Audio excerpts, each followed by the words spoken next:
Welcome back friends. स्वागत है आपका एक और टेक्निकल वीडियो में। आज दोस्तों, क्या आपके साथ कभी ऐसा हुआ है कि आपने अपने सेटअप का इंतजार करके और परफेक्ट एनालिसिस करने के बाद कोई ट्रेड लिया हो, फिर मार्केट आपका स्टॉप लॉस हिट करता है, उसके बाद मार्केट आपकी डायरेक्शन में चलता है, स्टॉप लॉस हिट हुआ, इसमें कोई प्रॉब्लम नहीं, लेकिन स्टॉप लॉस हिट करने के बाद मार्केट जब आपकी डायरेक्शन में जाता है तब बहुत ज्यादा बुरा लगता है। अगर आपके साथ भी बार बार ऐसा होता है तो ये वीडियो स्पेशली आपके लिए है। देखिए, स्मार्ट मनी और बिग प्लेयर्स जिनके पास बहुत ज्यादा अमाउंट होता है, वे लोग कई बार जानबूझकर रिटेलर ट्रेडर्स का स्टॉप लॉस हिट करवाते हैं, लेकिन उनको हम रोक नहीं सकते। हमारे कंट्रोल में जो होगा उसी को हम सही करने की कोशिश करेंगे। आज मैं आपको कुछ ऐसे पॉइंट्स बताऊंगा जिसकी हेल्प से आपका स्टॉप लॉस बहुत ही कम बार हिट हो। दोस्तों, मैं कोई जादू टिप्स के बारे में नहीं बताऊंगा कि आपका स्टॉप लॉस कभी हिट ही ना हो। हम कुछ कॉमन मिस्टेक्स देखेंगे जो हर एक बिगनर ट्रेडर करता है। First mistake, trade with only candlestick pattern. दोस्तों,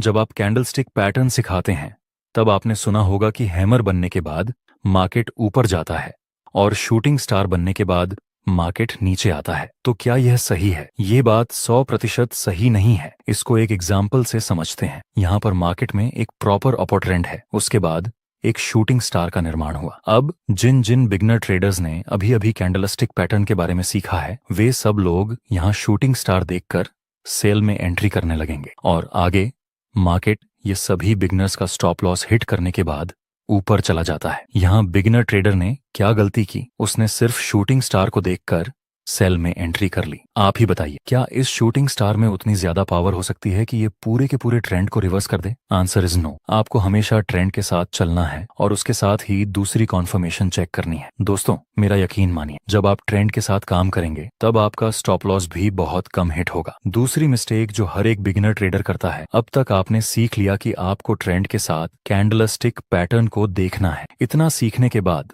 आप कुछ ऐसा कर सकते हैं कि यहाँ पर प्राइस हायर हाई और हायर लो के स्ट्रक्चर में ऊपर की तरफ मूव कर रहा है और उसके बाद हमें एक हैमर कैंडल की फॉर्मेशन मिली। साथ ही कॉन्फर्मेशन कैंडल भी यह ट्रेंड बुलिश है और हैमर कैंडल भी बुलिश का सिग्नल देती है। तो क्या ऐसी स्थिति में यहाँ पर बाय में एंट्री कर लेनी चाहिए? डेफिनेटली लोग यहाँ पर बाय करेंगे। देखते हैं आगे क्या होता है।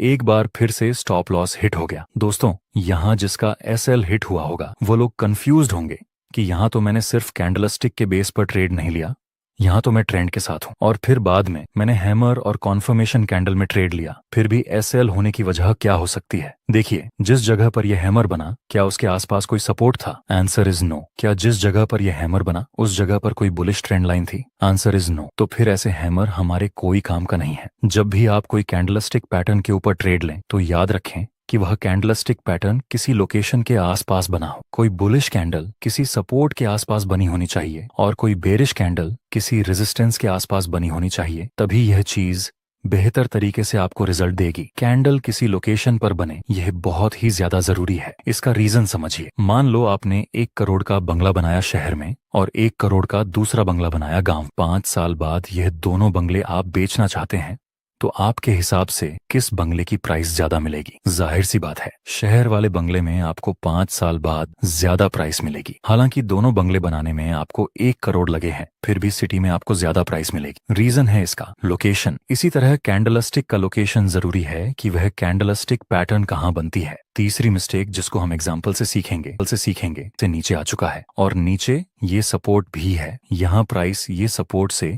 3 बार ऊपर भी जा चुका है। मतलब इस वक्त ये एक साइडवे मार्केट है। साइडवे मार्केट में हम ट्रेड नहीं कर सकते। हम वेट करेंगे कि या तो मार्केट इस रेजिस्टेंस को ब्रेक कर जाए या फिर यह सपोर्ट ब्रेक हो जाए। नेक्स्ट हम देखें तो प्राइस ने इस रेजिस्टेंस को ब्रेक कर दिया, लेकिन अभी हम इसमें एंट्री नहीं कर सकते। हम रिटेस्ट का वेट करेंगे। नेक्स्ट प्राइस रिटेस्ट के लिए भी आता है और बाद में एक हैमर और कंफर्मेशन कैंडल का निर्माण हुआ। अब हमें बाय में एंट्री कर लेनी चाहिए। नेक्स्ट हम देखें तो प्राइस ऊपर तो गया, लेकिन प्रॉफिट टारगेट हिट होने से पहले ही स्टॉप लॉस हिट हो गया। और उसके बाद क्या हुआ? स्टॉप लॉस हिट होने के बाद फिर से प्राइस ने ऊपर की तरफ मोमेंटम दिया और वहां हमारा प्रॉफिट टारगेट हिट हो गया। लेकिन अब क्या फायदा? हमारा एसएल तो कब का हिट हो गया है। दोस्तों, इसमें मिस्टेक ये है कि हमने प्रॉफिट टारगेट बहुत ही ज्यादा बड़ा रख दिया था दिखने में। ये मिस्टेक बहुत ही मामूली लगती है, लेकिन लोग ऐसी गलतियां बार बार करते हैं। अगर हम यहां तक का प्रॉफिट टारगेट रखते तब भी हमें 1 से 3 का रिस्क रिवॉर्ड रेशियो मिल जाता है, जो कि बहुत ही अच्छी बात है, या फिर हमें बड़ा टारगेट रखना भी होता तब भी हम एक साथ इतना बिग टारगेट नहीं रख सकते। पहला टारगेट हमें यहाँ पर रखना चाहिए था जहां हम 50% प्रॉफिट बुक करते और फिर आगे दूसरा टारगेट हिट होने का वेट करते। इस तरह से हमें यहाँ लॉस होता तब भी हमें पूरा लॉस ना होता। आपको भी इस तरह से स्मार्ट वर्क करना चाहिए। नेक्स्ट मिस्टेक देखते हैं जिसको भी हम एग्जाम्पल के साथ समझेंगे। यहाँ पर शुरुआत में प्राइस नीचे गिर रहा था, उसके बाद प्राइस धीरे धीरे ऊपर की डायरेक्शन में मूव करने लगता है। जहां से ये अपर साइड की मूवमेंट शुरू हुई वहां पर यह 3 ग्रीन रेड कैंडल बनी थी। तो ये ग्रीन कैंडल के पहले वाली कैंडल के हाई और लो को कनेक्ट करके हम एक डिमांड जोन बना सकते हैं। नेक्स्ट हम वेट करेंगे कि प्राइस फिर से इस डिमांड जोन के आसपास आए, तब हम बाय में एंट्री करेंगे। आगे हम देखें तो प्राइस धीरे धीरे इस डिमांड जोन के पास आता है और हैमर एंड कंफर्मेशन कैंडल का निर्माण हो चुका है। अब यहाँ पर हम बाय में एंट्री कर सकते हैं प्रॉफिट टारगेट के लिए। ये रेजिस्टेंस बेस्ड है जहां पर मार्केट ने पहले 3 बार रिएक्ट किया था और आगे दूसरी ही एक रेड कैंडल बनती है जिसकी विक से हमारा स्टॉप लॉस हिट हो गया है और इसके बाद हमारा प्रॉफिट टारगेट हिट हुआ। दोस्तों, यहाँ हमारी मिस्टेक ये थी कि हमने बहुत ही स्मॉल और टाइट एसएल रखा था। मैं बार बार बोलता हूँ, हमें कैंडल के लो से थोड़ा नीचे एसएल रखना चाहिए और ऐसा भी मत करना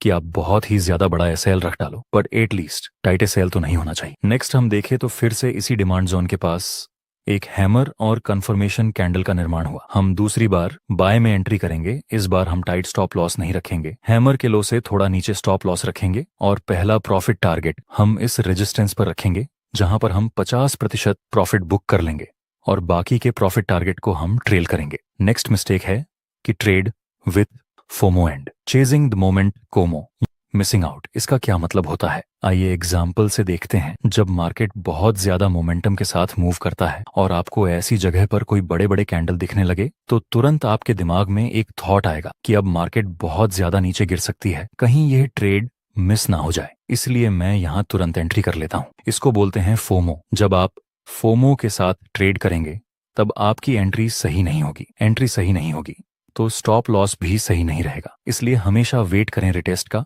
और मार्केट रिटेस्ट करने के लिए जरूर आता है। और वैसे भी शुरुआत में ये रेड कैंडल यहाँ तक नीचे गिर रही और बाद में एक बड़ी विक बनाकर ऊपर क्लोज हो गई। मतलब जिन जिन लोगों ने यहाँ सेल में एंट्री किया था वो लोग ऑलरेडी अपना प्रॉफिट बुक करने लगे हैं। तो फिर प्राइस में एक पुल बैक तो मिल सकता है। फिर प्राइस एक पुल बैक के साथ ऊपर जाता है और इस रेजिस्टेंस के पास एक बेरिश सिग्नल मिला। अब हम सेल में एंट्री कर सकते हैं स्टॉप लॉस कैंडल के हाई से थोड़ा सा ऊपर, और प्रॉफिट टारगेट के लिए हम इस कैंडल के लो का यूज करेंगे जहां बहुत ज्यादा वीक है। नेक्स्ट हम देखें तो कुछ ही समय में हमारा प्रॉफिट टारगेट कंप्लीट हो चुका है। और आखिरी मिस्टेक है कि साइकोलॉजिकल नंबर में एसएल रखना। साइकोलॉजिकल नंबर जैसे कि 500, 1000, 1500 सपोज की ये किसी XUJD कंपनी का चार्ट है और ये 500 का लेवल, तो हाई चांस है कि मार्केट इस साइकोलॉजिकल नंबर को एक बार टच करके ऊपर जाए। तो आपको ऐसी जगह से भी थोड़ा सा नीचे स्टॉप लॉस रखना चाहिए। आपको ऐसी जगह पर एसएल रखना है जहां तक मार्केट को आने में थोड़ा सा प्रेशर लगे, जैसे कि कोई सपोर्ट के नीचे, किसी रेजिस्टेंस के ऊपर। इस तरह दोस्तों और भी क्या क्या मिस्टेक हो सकती है एसएल को रखने में, वो आप अपने एक्सपीरियंस को कमेंट में बताना ताकि बिगनर्स को हेल्प हो सके।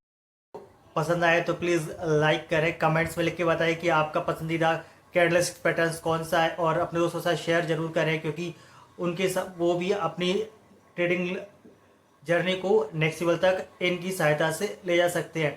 हाँ, अगर हम इनका रेगुलर प्रैक्टिस ना करें और रेगुलर प्रैक्टिस ना करें तो हम इनसे ज़्यादा कुछ नहीं हासिल कर सकते। इसलिए वीडियो में जो बताया कि कैंडलस्टिक पैटर्न है